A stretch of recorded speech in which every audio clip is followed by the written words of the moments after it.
4 a.m. First Fruits. We are on this chapter by chapter Bible study series, and we are in 2 Kings 16. We're going through king after king after king after king after king, and they're all doing the same thing. King Ahaz. Let's read about it. Chapter 16. In the 17th year of Pekah, son of Remaliah, Ahaz, son of Jotham, became king of Judah. Ahaz was 20 years old when he became king, and he reigned 16 years in Jerusalem. He did not do what was right in the sight of the Lord his God like his ancestor David, but walked in the ways of kings of Israel. He even sacrificed his son in the fire, imitating the detestable practices of the nations the Lord had disposed of before the Israelites. He sacrificed and burnt incense on the high places, on the hills, and under every green tree.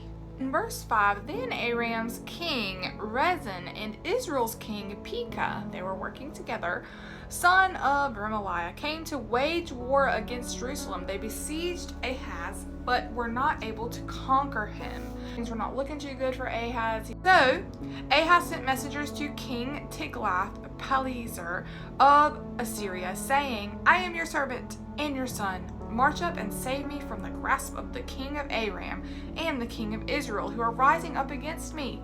Ahaz also took the silver and gold found in the Lord's temple and in the treasuries of the king's palace and sent them to the king of Assyria as a bribe. So the king of Assyria listened to him and marched up to Damascus, captured it. He deported its people to Kir and put Rezin to Death. Now we have this alliance between Assyria and Judah. Judah becomes a vassal state from here on out to Assyria, minus a few rebellions here and there.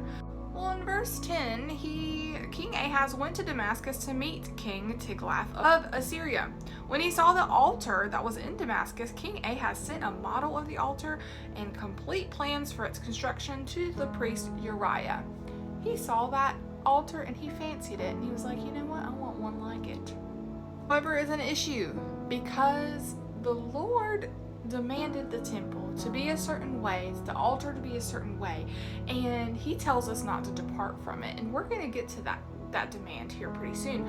Their altar was for their Assyrian gods, so it was kind of like a slap in the face from what God wanted. He's just going on his merry own way with these false gods. Now, sending these plans to Uriah, the priest, you would think he would be like, no man, I'm not doing this. Are you kidding me? Like, no way. Uriah, in verse 11, built the altar according to all the instructions King Ahaz sent from Damascus.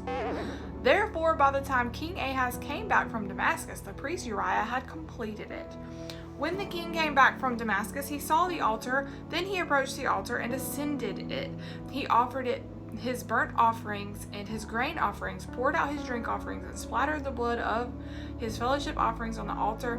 He took the bronze altar that was before the Lord in front of the temple, between his altar and the Lord's temple, and put it on the north side of his altar, taking the bronze, the nicer altar that was for the Lord, and putting it in a less prevalent place for his own things. Then Ahaz commanded the priest Uriah, offer on the great altar the morning burnt offering and the evening grain offering and the king's burnt offering and his grain offering.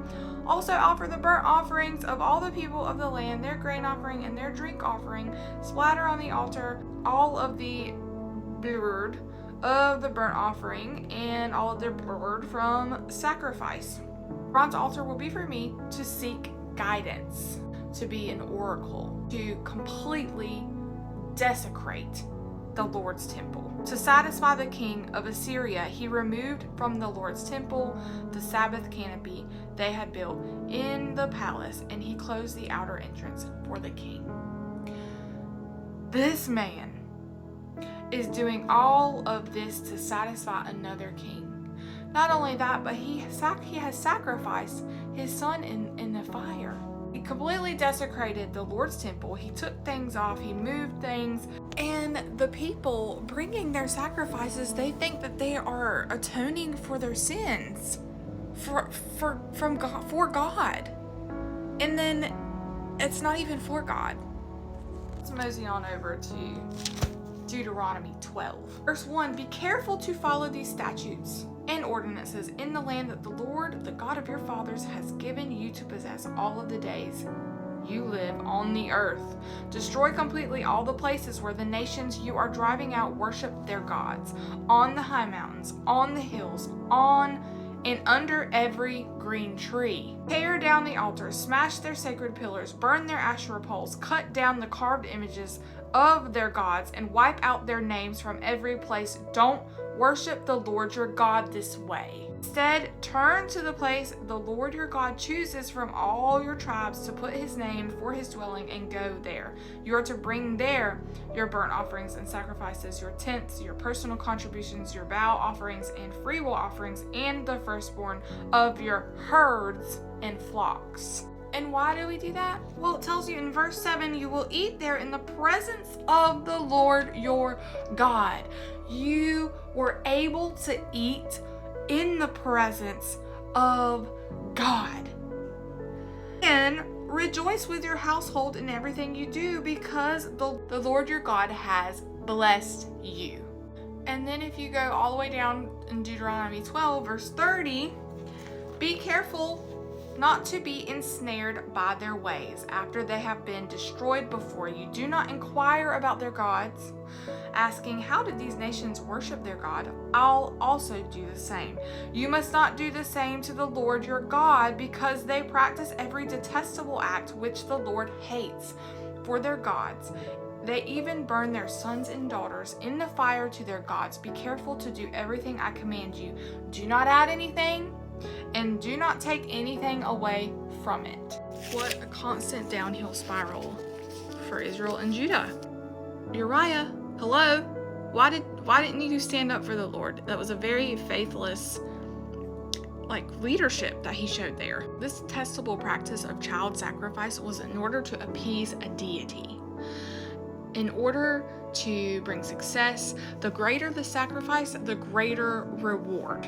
And I can't help but think that millions and millions of child sacrifices are happening every single day to please self.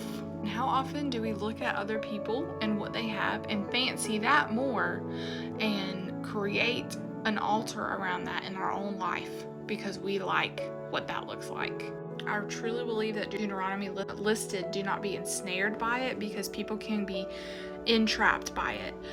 You think something is for health care when in reality it is a child sacrifice. To be ensnared is to be trapped by, to be deceived by. So thankful for Jesus. So thankful for his Holy Spirit, for his being able to await his return to save us from this earth. And every single day there's something that we slip up on, or something that we never hit the mark. And I'm so thankful for Jesus, because he hit the mark for us. Thank you for watching this 4am, and I'll see you on the next 4am when we cover chapter 17.